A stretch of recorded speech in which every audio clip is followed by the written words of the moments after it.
Aujourd'hui, je vais vous parler de mon histoire, du moins une partie de mon histoire. Et de cette petite histoire, vous allez comprendre une leçon extrêmement importante.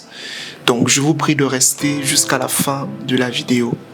Vous savez que j'ai pas l'habitude de parler très calmement comme ça.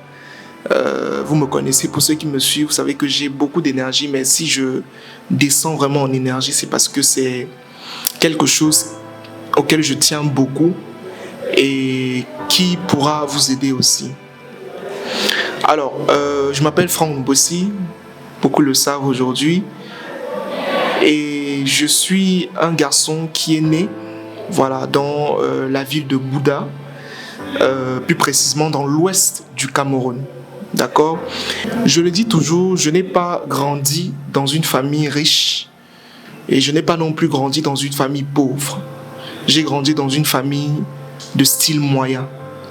Mais ce que je ne dis pas souvent, c'est que j'ai grandi dans un style moyen, mais je ne suis pas né dans un style moyen. Je suis né à une époque où mes parents n'avaient pas. Comme on dit souvent, mes parents n'avaient pas du tout. C'était extrêmement compliqué. Pour aller dans un petit schéma, vous expliquer un peu comment ça se passait. Je me rappelle encore un jour, on a un autre bailleur qui est venu nous enlever de la maison aux environs de 22 heures par là et tout le reste, parce qu'on n'avait pas payé le loyer.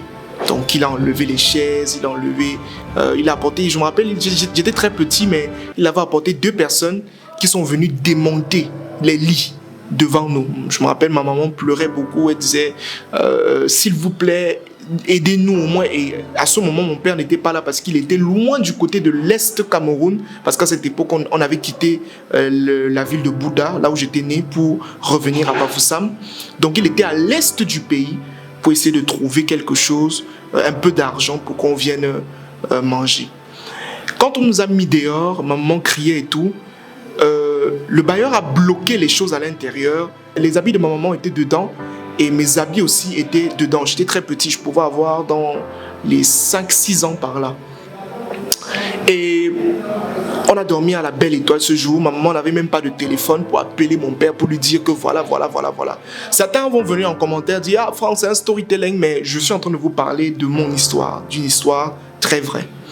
Et ce jour, en fait, j'étais très petit, je ne comprenais même pas ce qui se passait. Je connaissais pas ce qu'on appelait louer, etc. Moi, je savais qu'on habitait chez nous, vous voyez. J'ai vu ma maman pleurer.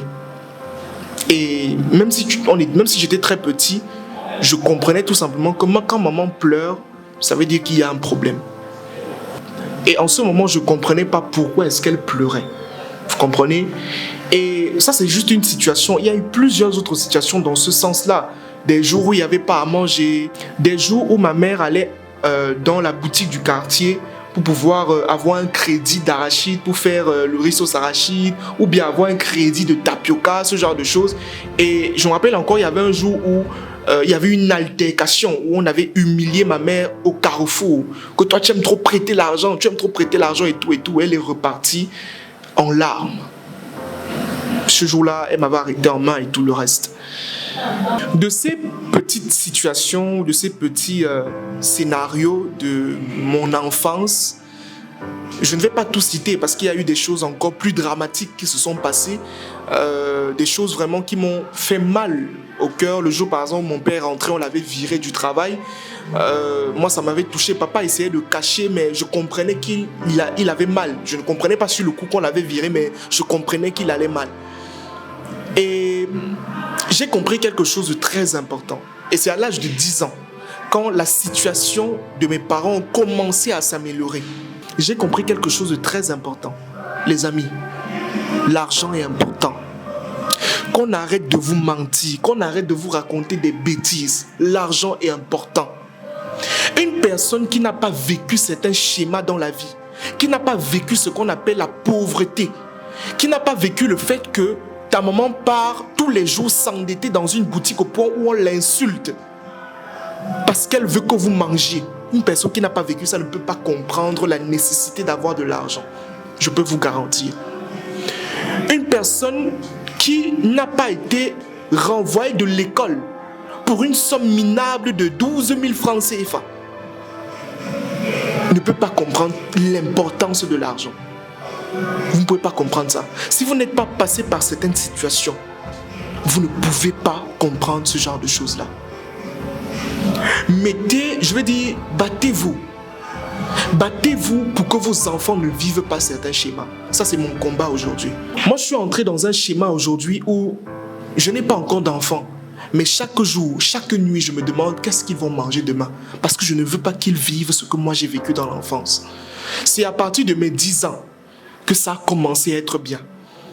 Et même quand je dis à partir de 10 ans, il y a eu des moments de 10 peut-être à 15 ans, c'était bien. Après, il y a eu des moments de vide. Après, ainsi de suite. Je ne sais pas si vous comprenez ça.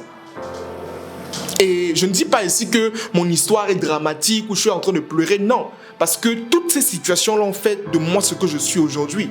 Cette personne qui vous inspire, cette personne qui vous motive, cette personne qui a tellement d'énergie, qui a tellement d'engouement de réussir et de tirer tous ses proches et toutes les personnes qui le suivent vers le haut. Vous comprenez ?